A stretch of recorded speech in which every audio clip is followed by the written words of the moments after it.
ಕೊಂಡ ಎಲ್ಲ ಆದಮೇಲೆ ಇನ್ನು ತಂಬಿಟ್ಟು ನಾರ್ತಕ್ಕೆ ರೆಡಿ ಮಾಡಿ ಎಲ್ಲ ಇಟ್ಟು ಇನ್ನು ನಾವು ರೆಡಿ ಆಗ್ತಾಯಿದ್ದೀವಿ.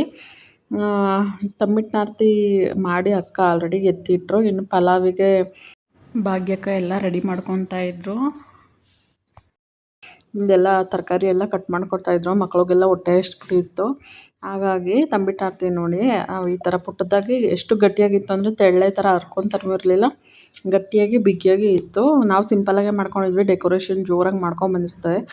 ಆದರೆ ಅದು ವೀಡಿಯೋ ಮಾಡಿ ಹಾಕ್ತೀನಿ ನೋಡಿ. ನನ್ನ ಮಕ್ಕಳು ಹೊಟ್ಟೆ ಹಸಿ ಅಂತ ಹೇಳ್ಬಿಟ್ಟು ಬಿಸ್ಕೆಟ್ ಎತ್ಕೊಂಡು ತಿಂತಾಯಿದ್ರು ಆಲ್ರೆಡಿ. ಇವರೆಲ್ಲ ಅಂದರೆ ನಮ್ಮ ಮನೆಯವರ ಅಕ್ತಿರೇನೆ ಚಿಕ್ಕಪ್ಪ ದೊಡ್ಡಪ್ಪನ ಮಕ್ಕಳು, ಅವರು ಕೂಡ ಅಲ್ಲಿಗೆ ಬಂದಿದ್ದರು. ಅಂದರೆ ನಾವು ಅಲ್ಲೇ ನಾವೇ ಕರ್ಕೊಂಡು ಮಾಡ್ತೀವಿ. ಹಂಗೆ ಒಂದೆಲ್ಲ ಇರಲಿ ಎಲ್ಲಾರ್ದು ರೆಡಿ ಆಗಿರೋದನ್ನ ಅಂತೇಳಿ ಕ್ಲಿಪ್ಪಿಂಗ್ ತಗೊತಾ ಇದ್ದೆ. ಆದಮೇಲೆ ಇದು ಗಂಧದ ಕಡ್ಡಿ ಚುಚ್ಚಿಬಿಟ್ಟು ರೆಡಿ ಮಾಡಿ ನಾವು ಹೊರಡಬೇಕು. ಕರೀತಾಯಿದ್ರು, ನಾವು ಲೇಟಾಗಿ ರೆಡಿ ಮಾಡ್ಬಿಟ್ಟು ಹೋದ್ವಿ. ನೋಡಿ ಎಲ್ಲ ಎಷ್ಟು ಚೆನ್ನಾಗಿ ಮಾಡ್ಕೊಂಡಿದ್ದಾರೆ. ನಾವು ಸಿಂಪಲಾಗಿ ಇರಲಿ ಅಂತ ಹೇಳ್ಬಿಟ್ಟು ಸಿಂಪಲಾಗೆ ಮಾಡ್ಕೊಂಡಿದ್ದೀವಿ. ನೋಡೋಣ ನೆಕ್ಸ್ಟ್ ವರ್ಷಕ್ಕೆ ಇದೇ ಪ್ಲ್ಯಾನು, ಬೇರೆ ಥರ ಏನಾದರೂ ಮಾಡಬೇಕು ಅಂತ. ಈ ವರ್ಷ ಆಗಿದ್ದು ಈ ಥರ, ಅಂದರೆ ಪ್ಲ್ಯಾನ್ ಮೊದಲೇ ಅಂದ್ಕೊಂಡಿರಲಿಲ್ಲ. ಎಲ್ಲ ನೋಡಿದ್ಮೇಲೆ ನಾವು ಅಂದ್ಕೊಂಡಿದ್ದೀವಿ. ನೋಡೋಣ ನೆಕ್ಸ್ಟ್ ವರ್ಷ ಏನಾದರೂ ಪ್ಲ್ಯಾನ್ ಮಾಡೋಣ ಅಂತ.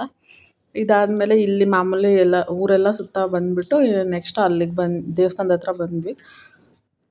ಇಲ್ಲಿ ಆರತಿ ಕೊಟ್ಟು ತೀರ್ಥ ಹಾಕ್ತಾರೆ. ಆಮೇಲೆ ನಾವು ತಂಬಿಟ್ಟನ್ನ ಎತ್ಕೊಂಡು ಹೋಗಬೇಕು. ನಾವು ವೆಯ್ಟ್ ಮಾಡೋಣ ಅಂತ ಹೇಳ್ಬಿಟ್ಟು ವೆಯ್ಟ್ ಮಾಡ್ಕೊಂಡು ನಿಂತಿದ್ವಿ.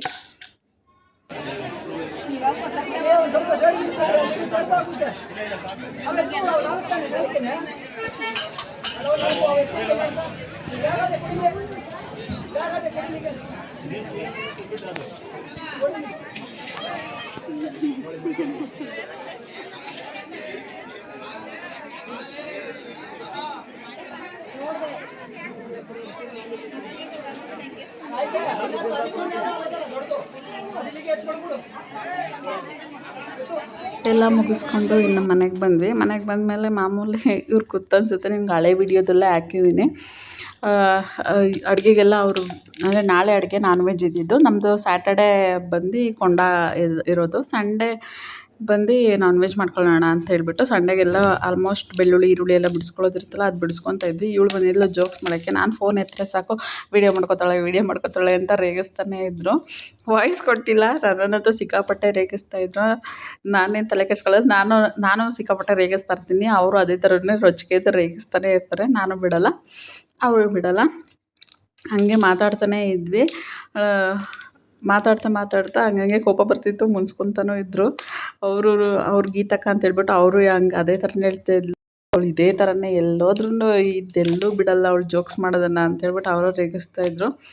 ನಮ್ಮ ರಾಕಿ ನೋಡಿ ಅಲ್ಲೇ ಕೂತಿದ್ದಾನೆ.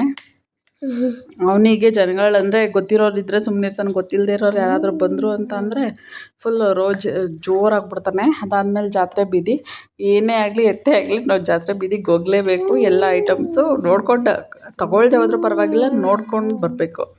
ಅದೇ ನಮಗೆ ಕ್ರೇಜು. ಅದೇ ಥರನೇ ಹೋದ್ವಿ. ಸಿಂಪಲಾಗಿ ಇಟ್ಟಿದ್ರು ನಮ್ಮ ಊರಲ್ಲಿ, ಮನೆ ಪಕ್ಕನೇ ಜಾತ್ರೆ ಬೀದಿ. ಏನೂ ಮಾಡೋಕ್ಕಾಗಲ್ಲ, ಫ್ರಂಟಲ್ಲೇ ಇರೋದ್ರಿಂದ ಅಲ್ಲೇ ಹತ್ರನೇ ಅಲ್ವಾ, ಹಂಗಂಗೆ ಹೋದ್ವಿ ಎಲ್ಲರೂ. ಇನ್ನು ಬಳೆ ತೊಡ್ಸ್ಕೊತಾ ಇದ್ದರು ಅಕ್ಕ ಎಲ್ಲರೂ. ನಾನು ನಮ್ಮ ಅಜ್ಜಿ ಮನೆಗೆ ಹೋಗಿ ಬಳೆ ತೊಡ್ಸ್ಕೊಂಡು ಬಂದಿದ್ದೆ.